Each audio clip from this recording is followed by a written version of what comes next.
আকস্মিকভাবে দেশের আবহাওয়ায় বেশ কিছুদিন ধরে সামাজিক যোগাযোগ মাধ্যমে শোনা যাচ্ছিল এবার শাকিব খানের সিনেমায় যুক্ত হলেন মুশফিক ফারহান।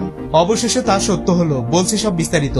গত 18 মে মুক্তি পায় শাকিব খানের নতুন সিনেমা তাণ্ডবের অফিসিয়াল টিজার প্রকাশের আগে থেকেই একটা রিমা শোনা যাচ্ছিল যে এবার শাকিব খানের তাণ্ডব সিনেমায় মুশফিক ফারহানকে দেখা যাবে। এবার জানা গেল তাকে ভিলেন হিসেবেই দেখা যেতে পারে। এর পিছনে রিজনও আছে। তাণ্ডবের টিজার মুক্তির পর অনেকেই দাবি করছে এতে এক ঝলকের জন্য মুশফিক ফারহানকে দেখা গেছে। অবশ্য বিষয়টি হয়তো অনেকেই খেয়াল করছে, টিজারে খুব অল্প সময়ের জন্য একজনকে দেখানো হয়েছে, কিন্তু সেটা কে ছিল এটা ক্লিয়ারলি বোঝা যায়নি। এখন অনেকেই দাবি করছে এটা আর কেউ নয় মুশফিক ফারহান, আবার কেউ কেউ বলছে এটা আফরান নিশু।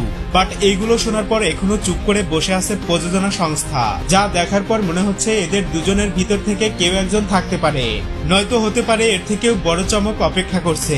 এ নিয়ে অফিসিয়াল আপডেট আসতে চলেছে অতি শীঘ্রই।